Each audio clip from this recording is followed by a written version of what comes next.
بسم اللہ الرحمن الرحیم، اللہم صلی علی محمد و آل محمد۔ بہلول دانا نے انسانیت کو خون سے کیسے بچایا؟ ماہر العقول منطق۔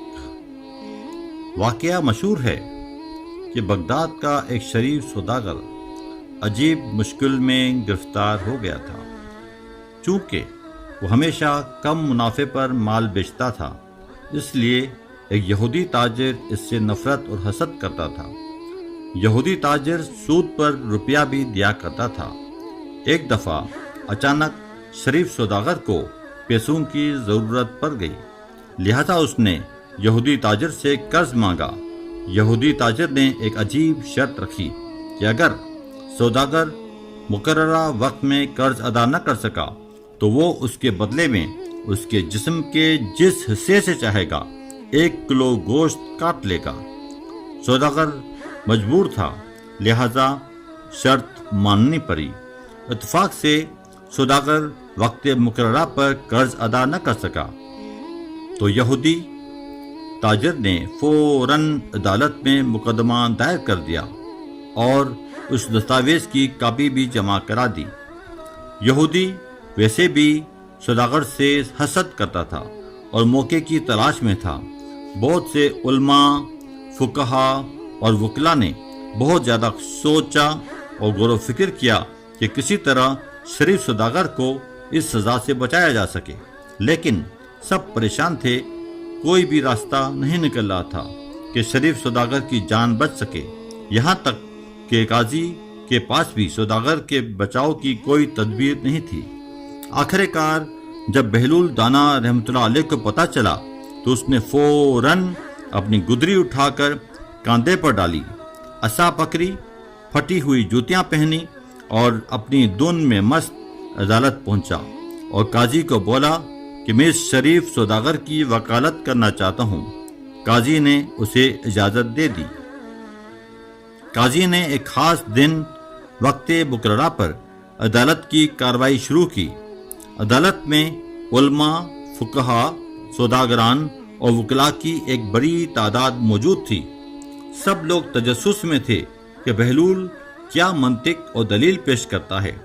سب لوگ آپس میں چے میں گویاں کر رہے تھے کہ اتنے میں بہلول اپنی عصا کھٹکھٹاتا ہوا عدالت میں داخل ہوا اور بڑے اطمینان سے شریف سوداگر اور یہودی تاجر کے درمیان بیٹھ گیا اور دستاویز دیکھی اور بولا، دستاویز کے مطابق قرض ادا نہ کر سکنے کی صورت میں یہودی کو اختیار ہے کہ وہ آپ کے جسم سے 1 کلو گوشت اپنی مرضی سے کاٹ لے گا۔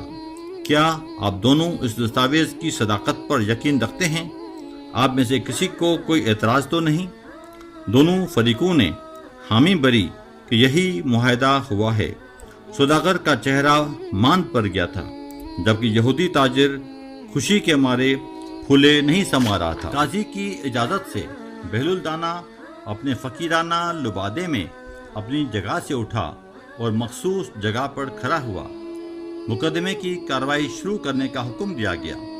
یہودی تاجر سے کہا گیا کہ اپنی دستاویز پڑھ کر سنائے۔ وہ بولا کہ سوداگر نے مجھے اختیار دیا ہے کہ وقت مقررہ پر قرض ادا نہ کرنے کی صورت میں اس کے جسم سے 1 کلو گوشت اپنی مرضی سے کاٹ سکتا ہوں۔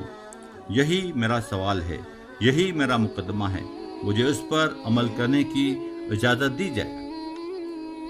قاضی صاحب اب بہلول دانا سے مخاطب ہوئے اور بولے کہ دستاویز آپ نے پڑھ بھی لی ہے اور دونوں فریقوں نے اسے تسلیم بھی کیا ہے اور ابھی یہودی تاجر سے سن بھی لی ہے۔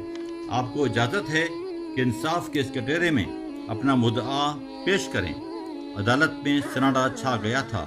بہلول دانا نے کہا، قاضی صاحب مجھے اس دستاویز سے کوئی انکار نہیں ہے، البتہ اس کے عمل درآمد پر تحفظات ہیں۔ عدالت میں تجسس بڑھتا گیا۔ قاضی بولے، اپنے تحفظات کا کھل کر اظہار کریں، انشاءاللہ انصاف کے تقاضے پورا کریں گے۔ بہلول دانا مخاطب ہوا، قاضی صاحب دستاویز کے مطابق یہودی تاجر کو اختیار ہے کہ وہ سوداگر کے جسم سے 1 کلو گوشت کاٹ لے۔ گوشت 1 کلو سے نہ کم ہو نہ زیادہ، اور خون کا 1 قطرہ بھی بہنا نہیں چاہیے، چونکہ دستاویز میں صرف گوشت ہی کی بات ہوئی ہے۔ اگر خون کا 1 قطرہ بھی بہا تو یہودی تاجر پر اقدام قتل کا مقدمہ دائر ہوگا اور اسے سزا ملے گی، چونکہ دستاویز میں صرف گوشت کی بات ہوئی ہے۔ بہلول کے یہ الفاظ سننے تھے کہ عدالت آفرین آفرین، مرحبا مرحبا کی صداؤں سے گونج اٹھی، اور قاضی بذات خود بھی بہلول دانا کی دانش مندی اور محیر العقول منطق پر بہت حیران تھا۔ یہودی تاجر کا چہرہ اداس اور شریف سوداگر کا چہرہ پرسکون نظر آنے لگا تھا۔ قاضی نے یہودی تاجر کو مخاطب کیا اور بولے، بہلول دانا کی منطق اور دلیل پر اگر کچھ بیان کرنا ہے تو اجازت ہے۔ یہودی تاجر بولا، مجھے 2-3 باتیں پوری عدالت میں بیان کرنی ہیں۔ پہلی بات یہ ہے کہ بہلول دانا کی منطق اور دلیل نے مجھے بہت زیادہ متاثر کیا ہے۔ میں مقدمے میں اپنی شکست تسلیم کرتا ہوں۔ بہلول دانا نے نہ صرف مجھے کسی انسان کے قتل یعنی گناہ کبیرہ سے بچایا ہے، بلکہ میرے دل اور دماغ میں موجود بے جا حسد، بغض اور تعصب کو توڑ کر ریزہ ریزہ کر دیا ہے۔ میں دل کی گہرائیوں سے بہلول دانا کو خراج تحسین پیش کرتا ہوں۔ آخری بات یہ کہ بہلول دانا کی منطق اور دلیل سے پہلے پوری عدالت کو سوداگر کی شکست کا یقین تھا، اور سوداگر کو بھی اپنی ہلاکت اور موت نظر آ رہی تھی۔ لیکن میں حیران ہوں کہ کسی بھی مرحلے پر سوداگر اپنی دستاویز سے منحرف نہیں ہوا اور موت کی پرواہ نہیں کی۔ اس حقیقت نے سوداگر کا مقام بہت بلند کر دیا ہے، اور میں اس سوداگر سے معافی کا طلبگار ہوں۔ عدالت کا ماحول بہت ہی زیادہ جذباتی ہو گیا تھا۔ قاضی نے یہودی تاجر کے جذبات کی داد دی اور بہلول دانا نے اس سے مصافحہ کیا۔ اس کے بعد قاضی نے جیسے ہی بہلول دانا کو الوداع کرنے کے لیے مصافحہ کیا، عدالت میں موجود تمام علماء، فقہا، وکلاء، سوداگران اور دیگر حضرات بہلول دانا کی تعظیم میں کھڑے ہو گئے۔